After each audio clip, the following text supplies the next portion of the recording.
I forget to mention last time was number 90. So that means I've been doing this for 90 days, about 3 months, since it all went down. Anyway, here we go. Your nephew won't abuse Mr. Gurd, will he? Said Lady Rachel. Ned will be rude to him if he does. Ned likes Mr. Gurd as much as I do. Oh, you and I will see to that, child, laughed Miss Crow. We'll be 3-1, where Tilly doesn't count. The mayor will be well championed, whatever Philip says. A couple of hours later, in the little drawing room facing Benedict Street was full of a lively party drinking tea and eating rock cakes. Rock cakes. That's what it says.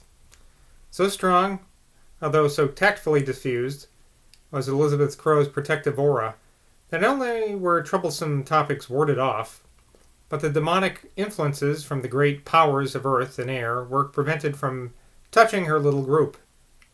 Miss Elizabeth Crow not only pulled green-fringed muslin curtains across the little windows, but she managed somehow to place her own substantial frame between her old friend and her flaming enemy, so that the vicar, who was often obscurely worried and fretted in full sunlight, felt unusually happy that afternoon. There was a subtle reason for his happiness, too, an emotion of his consciousness of which he was thoroughly ashamed, although its baseness, as he knew, had the grand excuse of so many base human feelings. Try as he might to take a larger, more generous, less professional view of the case, he had not been able to resist a spasm of ignoble, jealous relief when he divined, as he soon did, for he and his son were in close accord, that some new twist in the latter's eccentric mind was keeping him apart from Nell Zoyland. Ned Atling was certainly not the sort of youth that any ordinary girl would have fallen in love with. He was short and very fair, so fair indeed that his eyebrows and eyelashes seemed almost non-existent. I kind of get that going. He was much more ruggedly built than Dave Spear, although fair Saxon and his hands, tanned and hardened by farm work, were as large as they were powerful. A cloud of nervous timidity seemed to hover over him like smoke over burning weeds, and he had a trick of casting down his full-lidded, eyebrowless eyes when anyone addressed him and staring intently at some spot that conveniently besought attention in the fabric of his trousers. The May-Day sunlight, modified by the green-edged muslin curtains, filtered agreeably into the little room. There was something piquant in the way Miss Crow had arranged her old pieces of furniture in that little working man's parlor. The 18th century chairs and tables, the 17th century prints, mostly of seafaring worthies and of old maps of the West Indies, inherited from a Crow who had been a Norwich merchant in Cromwell's time, gave the room a rich and intricate look. This was increased by a vast amount of cold china, old china, of which Miss Crow was particularly fond, and the bulk of which had come to her from a devout aunt, a venerable maiden lady who had lived for half a century in the same small house at Cromer in Norfolk. There was primrose and cowslip and even bluebells about the room, all with much more greenery among them than was possessed by Jackie's bunch in the kitchen. The muslin curtains waved gently in the air that blew it from the street, where the very dust, recently laid by a blue-painted water cart inscribed Town Council, carried into the house a curious smell that resembled rain, and yet was different from rain. Miss Elizabeth, Tilly Crow, and Lady Rachel had all chosen by that human instinct which follows the weather almost as closely as do the Edgeweeds, especially airy and light-colored dresses. Philip himself had put on a new fawn-tinted tie, which looked well upon his heather mottled suit, while Edward Atling had a newly budded meadow orchard in his buttonhole, the first specimen of the flower that any of the rest of them were likely to see for several weeks yet. There was a liberal supply of thin bread and butter, and Tossie had cut in so carefully that even the lady who had Emma for a servant looked at those two great Dresden platefuls with arrested attention. But the rock cakes were the most daring innovation, most Glastonbury hostesses priding themselves upon not having to go outside their own kitchens for the replenishing of their tea tables. This bold departure from the norm proved, however, a great success. "No," Tilly was saying to an inquiry from Mr. Decker about the rhubarb in her garden. "I cannot say that I like the look of it this year as much as I did last year. It is redder than last year, of course, I admit that. But my cooks always prefer the stalks that have green streaks mixed with the red. She says they are more succulent."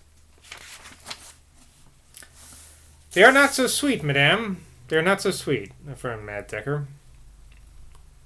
"But my cook has her own way of handling rhubarb," reiterated Tilly, her black eyes shining. In her mind, she resolved to have a whole morning presently entirely devoted to making rhubarb jam. Well, that sounds good, doesn't it? The question was sort of brandy to use for the fastening up of the jam pots. As she watched Mr. Decker's watch chain and wondered how soon a crumb of rock cake would dislodge itself from between one of his links and one of the good man's waistcoat buttons, Tiny Tilly longed to brush him then and there. She recalled how she used to stand for hours in the kitchen, watching her grandmother tie up jam pots. The smell of brandy always made her think of a certain blue apron she had liked wearing in those days, not because it made her look pretty, but because it made her look grown up and competent. "Always use the best, dearie," the old woman had been wont to say to her hypnotized companion. And little Tilly had vowed to herself that whatever might be her future destiny, she would never use, like her slipshod mother did, in the making of jam pots, anything but the best brandy. And this vow Tilly had rigorously kept ever since. No, it wasn't exactly yellow from where I saw it. Philip had been talking dramatically about yesterday's weather, and the timid poet had been aroused to assert himself when he heard Philip, who had gone to Bath in his airplane, driven now by a pilot named from London, praising the sky from its yellowness. "It was green when I saw it," he cried eagerly, "and there be far the most beautiful kind of sky. I call it the fields of the sky." Philip stared at the lad. He was in the middle of telling them all about his flight to Bath. The color of the sky was of minor importance. "What you say, young man, interests me very much," said Mr. Decker. "Most of us don't give enough attention to those things. When I kept a diary at college—" "Talking of diaries," interrupted Tilly, "I wish all of you men would begin ordering diaries at Wallop's. That impertinent young man there, you know the one I mean, Aunt, won't keep diaries. He says there is no demand for them." Aunt Elizabeth burst into a peal of delicious silvery laughter. She did not often laugh, but when she did, her laughter was like the clearest of rippling streams.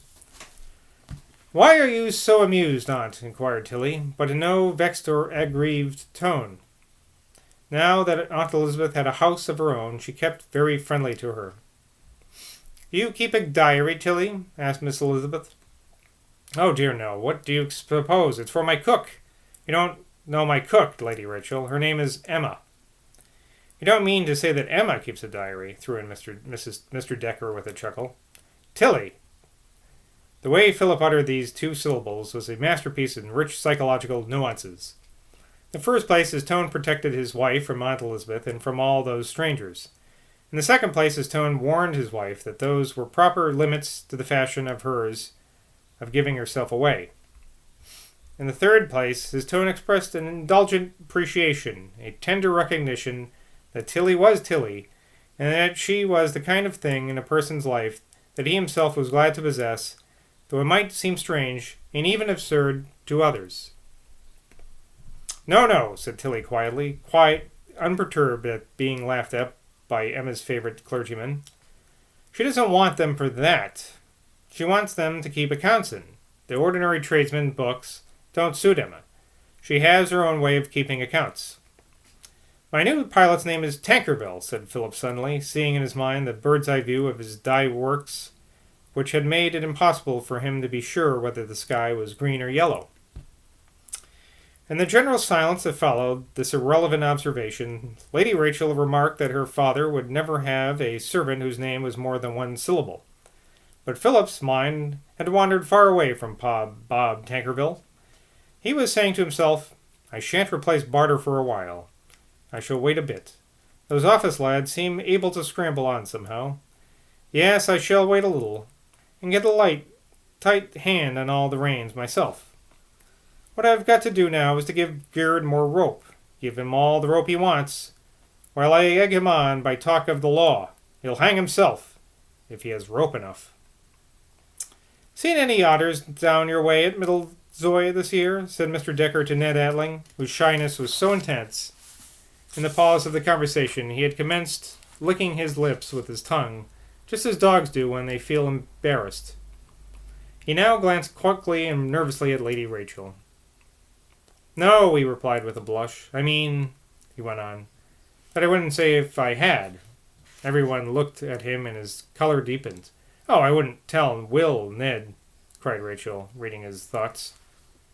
I wasn't only thinking of him, he blurted out, and then, with a gallant effort to give the conversation a new turn, I was telling the mayor that he ought to hire a real pantomime clown for the show, and have some mummies like they did in the old days. Mummers. He wants to keep it all for the local talent, doesn't he? Said Rachel. Those professionals are the best, though, went on Atling, while Tilly fixed a nervous eye upon her husband. To have a real professional of the sort Don Leno was, brought up in the theatre or the circus, and let him play his part like one of those old mummers or mountebanks. Don't you think, he spoke hesitantly, diffidently, brokenly, don't you think there would be something in that kind of thing? I haven't got it quite clear, but I seem to see in my mind a sort of passion play with, he spoke more eagerly and rapidly now, as he warmed to the subject, with a real pantomime clown of the Leno tradition, improvising wild Rabelaisian gags, like the Fool and Lear, while our Lord is between Callipygus or before Pilate. Don't you think there's something in that? The mayor caught my eye. I think the weather. Now, it's funny, because that sounds kind of like Jesus Christ Superstar, where whose Herod is in drag or something? Yeah, maybe he was onto something there. Philip restrained himself with a credible self-control under this imaginable tirade. He thought in his heart, this is the only kind of thing our young England is interested in, and it's absolutely futile. It's not only futile, it's destructive. A Dan Leno intro, a mystery play in the crucifixion, that is exactly the sort of thing that would appeal to this new generation. They are never happy until they've given everything, even religion, an uncomfortable, ironic, disillusioned twist. Lady Rachel had been watching her friend with a mixture of pride and bewilderment. Her nature was too disrect to be altogether satisfied by something as bizarre as a modern clown in the crucifixion, but she liked to see Mr. Crow nonplussed and Mr. Decker confused. Their hostess had now to come to the rescue of her nephew. You put off your spring cleaning, Tilly, I hear, she said. Mrs. Philip Crow fidgeted in her seat and looked reproachfully at her aunt.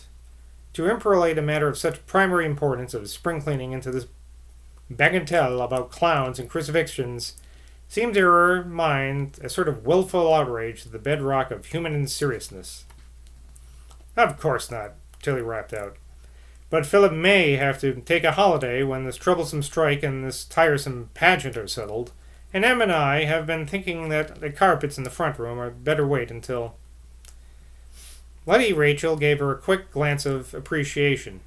Why, this little lady with the beady black eyes really was like a child who had got a doll's house to play with.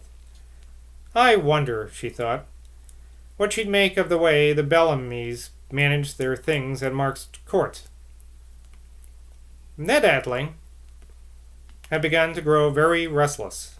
He tried not to stare reproachfully at Lady Rachel. Miss Crow's enameled tray, with its bowl of primroses so carefully interspersed with their heavy green leaves, was the ritual center of this group of people. The vicar's gold watch chain, Philip's fawn-colored tie, and the gay dresses of the three ladies would have lacked their mirror of platonic essences had the tray been carried off. Atling tried to concentrate his attention upon this tray. I sometimes think, said Mr. Decker, that we don't realize half enough the influences we all have upon the personality of our town. Don't you feel, Elizabeth, that Glastonbury has a most definite personality of its own? Ned's timid eyes under their pale eyebrows gleamed at the clergyman's words, but he felt shy of asserting himself again. I know a place that's got twice as much of what you'll get called personality more than this town has, remarked Philip. Tell us, said Rachel. Tell us, Mr. Crow. Wookey Hole, he announced emphatically, crossing his legs in their neat, heather-tinted trousers, and surveying with satisfaction his unwrinkled brown socks. Wookey Hole has more real character in its prehistoric stalactites than all of your ruins. And we'll leave it at that. So I hope you learned something about predecessor to Jesus Christ Superstar, and think about what kind of brandy you want to use to bottle your jam. Well, I don't have a drink right now, but till next time, cheers.